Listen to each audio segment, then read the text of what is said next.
জীবনে প্রথম এই জিনিস দিয়ে আজকে আমি গরুর মাংস রান্না করছি, বিরিয়ানি রান্না করছি, করে এই যে খাচ্ছি, কি যে স্বাদ, সেই স্বাদ।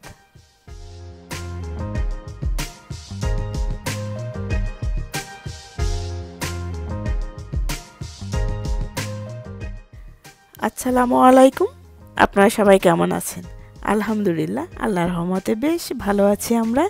তা আজকে সকাল সকাল যেহেতু আমি একটু রান্না বান্না করবো, তার জন্য গরুর মাংস বের করে ধুয়ে টুয়ে সব কিছু রেডি করে নিলাম। এখন যেটা আমি করব, এক এক করে সব কিছু দিয়ে দিচ্ছি। তা প্রথমে আমি হলুদ দিয়ে দিলাম পরিমাণ মতো, তারপর জিরার গুঁড়া দিয়ে দিলাম, ধনিয়ার গুঁড়া দিয়ে দিলাম, তারপর হচ্ছে স্বাদ মতো লবণ, আর হচ্ছে গরম মশলার গুঁড়া। যেহেতু আমি গোটা গরম মশলা ব্যবহার করব না, আমার হোমমেড গরম মশলার গুঁড়া দিয়ে দিলাম, আর হচ্ছে তেজপাতা দুটা, দালচিনির গুঁড়া দালচিনির টুকরা দিয়ে দিলাম, আর এখন দিচ্ছি আমার পরিমাণ মতো তেল। এই তো সবশেষে এখন আদা রসুন বাটা দিয়ে দেব আমার পরিমাণ মতো, 3 চামচের মতো, মানে টেবিল চামচ দিয়ে আমি 3 চামচ দিয়ে দিলাম। এখন আমি সব কিছু কিন্তু মেখে নিচ্ছি, এখনও কিন্তু শেষ না, আরও আছে। আমি কিন্তু ভুলে যাইনি যে আর একটা কী জিনিস দিতে হবে, মানে আরও 2টা জিনিস দিতে হবে।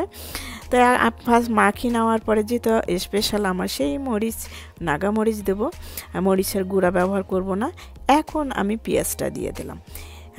এখন আমি সব কিছু পেঁয়াজ মানে মেখে চেখে নিয়ে কিন্তু আমি আমার লাস্ট আর কিছু দেওয়ার নেই নাকি, আরও কিছু দেওয়ার আছে নাকি, আরও একটা কিছু দেব, যেটা আমি আজকে স্পেশাল যে জিনিসটা দিয়ে রান্না করতে যাচ্ছি সেই জিনিসটা দেব। যেহেতু জীবনের প্রথম কিন্তু আমি দিচ্ছি, কখনো আমি মাংসের মধ্যে দিয়ে খাওয়া হয়নি, তাই এবারে আমি খাচ্ছি মাংসের মধ্যে দিয়ে।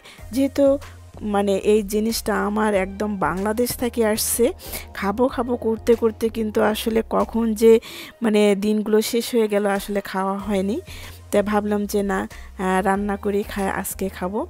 এই সেই চুই ঝাল, এটা আমার বাংলাদেশ থেকে পাঠিয়েছে আমার ভাইয়ের বউ।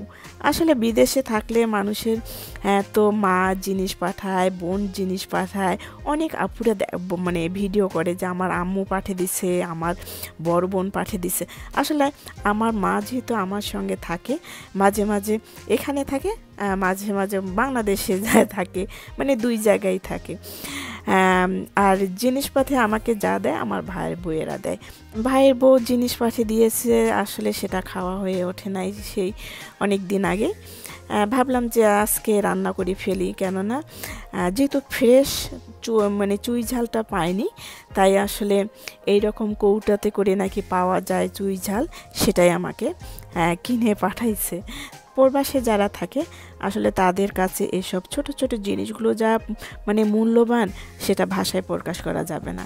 আসলে যেহেতু আমি মানে জীবনে প্রথম রান্না করতে যাচ্ছি, এখন চুই ঝালটা আমি এভাবে কেটে দেব না একটু থ্যাথা করে দেব, বুঝতে পারছি না। আমি এর আগে একটা ইউটিউবে দেখছি যে একটা আপু এভাবে চুই ঝাল একদম মাঝখান দিয়ে মানে 4 টুকরো করে করে মাংস দিয়ে দিয়ে রান্না করছে। আসলে সেটা দেখে আমি ভাবলাম যে না, আমিও মানে মাঝখান দিয়ে একটু টুকরো করে 4 পিস করে দেই, থ্যাতলা করে দেব না। থ্যাতলা আমার খাওয়ার সময় সজনার মতো করে মানে দাঁত দিয়ে চাবে চাবে খাবো, দেখি কেমন টেস্ট। এই ভেবে কিন্তু আসলে আমি চুই ঝাল দিয়ে কিন্তু আজকে আমি গরুর মাংস রান্না করতে যাচ্ছি। তা আপনারা কিন্তু সঙ্গে থাকবেন যে আজকে আমি এই গরুর মাংস দিয়ে কিন্তু আজকে আমি বিরিয়ানিও বানাবো, যে কেমন লাগে। অবশ্য কিন্তু প্রায় আমার রান্না শেষের দিকে। সাইডে আমি হচ্ছে বিরিয়ানির জন্য একটু গরম মশলা একটু তেলের মধ্যে ভেজে নিচ্ছি। এখন আমি পোলাওয়ার চালটা দেওয়ার পরে সুন্দর করে কিন্তু খুবই মিডিয়াম আছে চালটা আমি ভেজে নেব। এই পোলাওয়ার চাল যত ভেজে রান্না করবেন, আপনি পোলাও রান্না করুন আর বিরিয়ানি রান্না করুন, যা টেস্টি হয়, একদম ঝরঝরা একটা বিরিয়ানি হয়ে যায়। এই তো আমার কিন্তু মাংস কিন্তু হয়ে গেছে। চুই ঝাল আমি একটু খুঁজে খুঁজে উপরে তুললাম। অনেক সেন্ট একটা বাইর হয়ে গেছে, যেমন একটা স্পাইসি কেমন যেন একটা স্পাইসি একটা মানে সুগন্ধ একটা সেন্ট একটা বের হচ্ছে, না জানি কত টেস্ট, দেখা যাক। এই তো আমার বিরিয়ানিও কিন্তু হয়ে গেল এদিকে। তো এখন শুধু আমি ওয়েট করতে পারছি না যে কখন আমি খাবো, কি যে মানে অবশেষে কিন্তু আমি একদম মানে খাবার নিয়ে বসে গেছি। সেই চুই ঝাল দাঁত দিয়ে চাবে চাবে একদম খেলাম। আর এই তো বিরিয়ানি কিন্তু একবারে শেষ, কিন্তু বুঝতেই পারছেন যে কীরকম মজা হয়েছিল।